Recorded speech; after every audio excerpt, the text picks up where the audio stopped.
Martinez with Performance Team. So the biggest question and the big elephant in the room is commissions. So today we're going to talk about commissions. I have to be careful about what I say with commissions because I can't say certain dollar amounts. I can't say there's a certain market out there, how much people get paid. I can't say any of that. But what I can tell you is the biggest question we get asked on the sell side and the buy side is who pays those commissions? Well, the answer is simple. It's negotiable, actually. So in a nutshell, it's negotiable.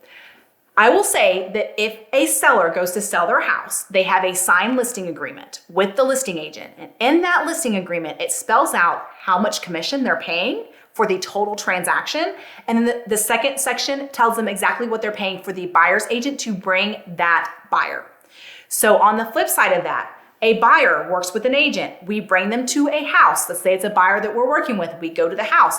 The cooperating broker, who is the listing agent, is offering a certain amount for us to sell it to our clients for. So if we bring the buyer, they're offering a certain percentage or dollar amount, because it doesn't have to be a percentage, it could be a flat amount. It's negotiated with the seller and the listing agent well ahead of time before I ever bring the buyer to the house. And it states it in the MLS, and I bring the buyer, I've already agreed that I'm going to show my buyer for this amount. And so the seller, with the proceeds from what you are purchasing the home for, let's say you buy a $300,000 house, whatever he's making off the house, the proceeds from that $300,000, he's paying out the commissions per the listing agreement.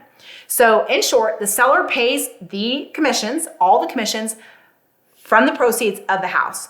However, I will say that if you go for sell by owner, because that happens sometimes, and it doesn't happen as much anymore just because there's not as many homes being sold for sell by owner, is that a lot of times those for sale by owners are not wanting to pay commission. And that's okay, because that's why they want to sell it for sale by owner. They don't want to pay any commissions.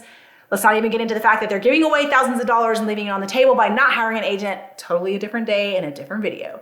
But if I have a client and it's spelled out in my buyer's rep agreement, so just like a listing agent has a listing agreement with the seller, buyer's agents, so me, if I'm working with a buyer, I have a signed agreement in place already up front for that, and we go through that with our buyer consult. It spells out also what happens, that my agreement spells out how much percentage I get on every transaction if I work with them, if they buy a house. And if they go for sell by owner and they're not offering a commission or a discounted commission, because they're known for that as well, the buyer is on the hook for that. So it's already spelled out up front. So just some things to think about on the commission side. But again, who pays commissions? It is negotiable, but most of the time, the seller is paying the commissions from the proceeds from the buyers purchasing the home with their loan.